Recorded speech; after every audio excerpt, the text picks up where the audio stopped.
Meus amigos, a paz do Senhor, que quem vos fala é vosso amigo em Cristo, Magno Souza. Venho, por intermédio desse vídeo aqui, trazer mais uma palavra de Deus para o teu coração e para a tua alma.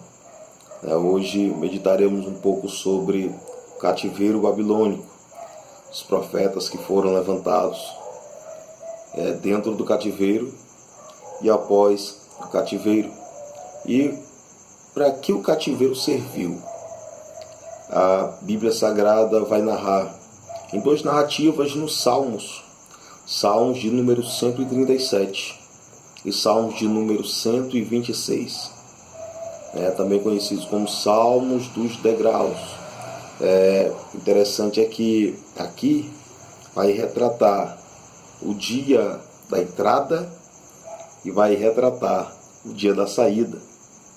A Bíblia Sagrada vai dizer que Deus ele abençoa o seu povo de uma forma extraordinária.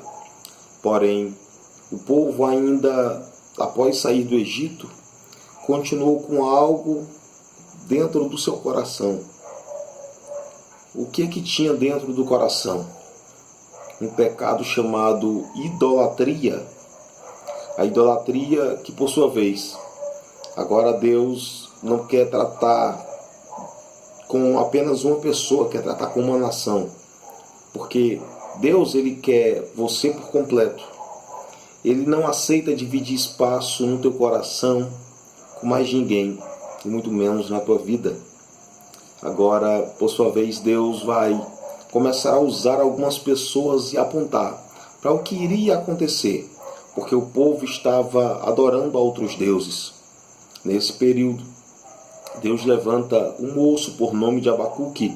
Abacuque ele vai rogar, ele vai clamar, vai pedir por um avivamento em tempos de crise. Porém, Deus agora levanta esse moço por nome de Abacuque. E Abacuque vai começar a orar, e a oração de Abacuque é: Deus, aviva a tua obra no meio dos tempos. Porém, antes, Abacuque tinha conversado com Deus e Deus disse para ele que iria levantar uma nação ímpia, uma nação perversa, uma nação dura, para castigar o seu povo. Porém, o texto vai dizer que Abacuque pergunta: Senhor, mas a nação que vai castigar o teu povo, ela vai ficar impune? Aí Deus diz: de forma nenhuma. Não há nação que castigue o meu povo e continue da mesma maneira. Eu mesmo os castigarei. Aí o texto vai dizer que agora, por 3 períodos consecutivos, no ano de 605, ano de 597 e ano de 586, nas 3 invasões que Jerusalém sofre, agora na primeira, vão ser levados os nobres, os de sangue azul, os da linhagem real, os importantes da época, e dentre eles se diferenciavam 4 jovens que nós conhecemos por Daniel, Misael, Ananias e Azarias, ou enfim Belsazar, Mesaque, Sadraque e Abednego. Esses moços aqui fizeram a diferença, foram levantados dentro do palácio, porque Deus também levanta pessoas dentro do palácio, onde tem pessoas importantes. Deus sempre tem os seus servos para fazer a diferença e não se curvarem diante do sistema que lá existe. Perceba que nesse período aqui, entenda uma realidade. Deus agora vai falar algo interessante. Deus vai levantar Daniel, vai levantar os 3 jovens para fazerem a diferença. No ano de 605 acontece isso. No ano de 597, Deus vai levantar o profeta por nome de Ezequiel. Ezequiel, filho de um sacerdote por nome de Buzi. O profeta Ezequiel, na verdade, era para ser um sacerdote, mas Deus resolve mudar a sua chamada dentro do cativeiro. E aonde é que estava Ezequiel? Ezequiel era de família mais simples e mais humilde. Ele agora vai estar junto dos exilados, na beira do rio Quebar. A palavra Quebar no original significa poço de lama ou rego de lama. Entenda bem. O texto vai dizer que o seu pai é sacerdote. O sacerdote tem a função e o papel de trazer o povo à presença de Deus. Mas como na Babilônia não tem templo, não tem arca, não tem candelabro, não tem mesa, não tem pães para a proposição, não tem pia, a pia de cobre, enfim, não tem altar de incenso ou o altar de fogo. E ali, por sua vez, não tem como Ezequiel exercer a função sacerdotal.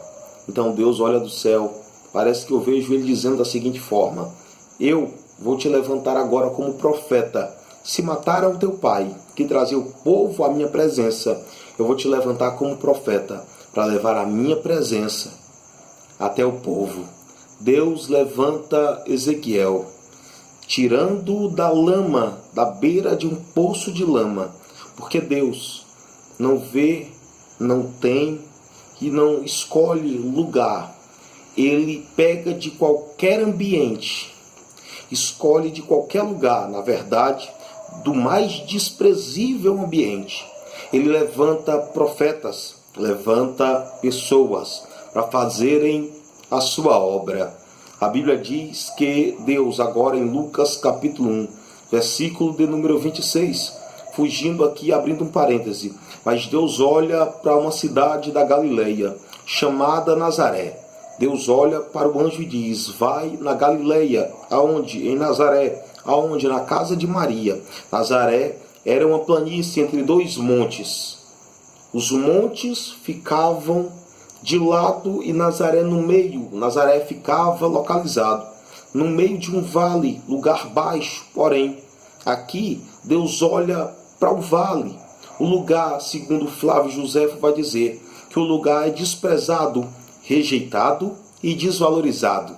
Mas tudo que planta nasce, cresce e produz.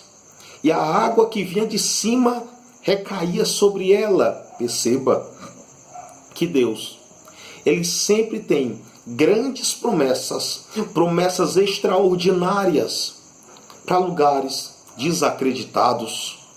E aqui, por sua vez, Deus vai levantar o profeta por nome de Ezequiel. Ezequiel agora, o interessante é que dentro desse contexto do cativeiro, ele vai ser levantado para levantar uma nação.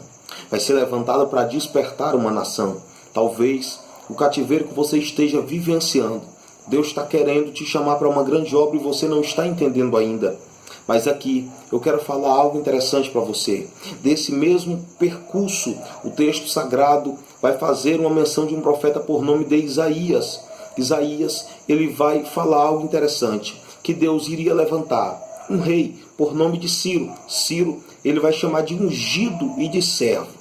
Deus chamando um rei de ungido e de servo simplesmente por um motivo. Qual? O motivo era esse, que este rei aqui, sendo um rei medo-persa, ímpio, que não temia a Deus, mas o interessante é que esse rei vai ser usado para abrir a porta para o seu povo e concluir a obra que teria começado, na verdade. Entenda bem, esse rei agora, por sua vez, o texto sagrado vai dizer que Jeremias, no ano de 586, na última leva, ele vai proferir, vai profetizar. E a profecia de Jeremias era: o cativeiro vai perdurar por aproximadamente 70 anos. Sabe o que ele está falando? Ele está dizendo que o cativeiro tinha hora para começar e tinha hora para terminar. O cativeiro tinha começo, tinha meio e tinha fim.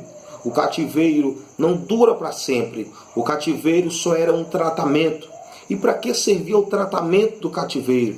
O tratamento do cativeiro servia simplesmente para tirar a idolatria de dentro do povo. Talvez algumas lutas que você está vivenciando, algumas lutas que você está passando, algumas lutas que você está enfrentando e você ainda não está entendendo e se apercebendo para que você está passando por tudo isso. É simplesmente para Deus tratar o teu interior, Deus tratar o teu coração, Deus tratar algumas coisas que tem dentro de você que estão desagradando a Ele. Deus permitiu o cativeiro acontecer para tratar o seu povo, e Deus fez com que o seu povo entendesse que Deus não dividia a glória dele com ninguém, e muito menos o espaço na vida do seu povo e da sua nação. Deus é um Deus ciumento, Deus é um Deus que cuida, Deus é um Deus que vela, Deus é um Deus que zela, Deus é um Deus que abraça. Perceba que agora o cativeiro tem hora para começar e tem hora para terminar.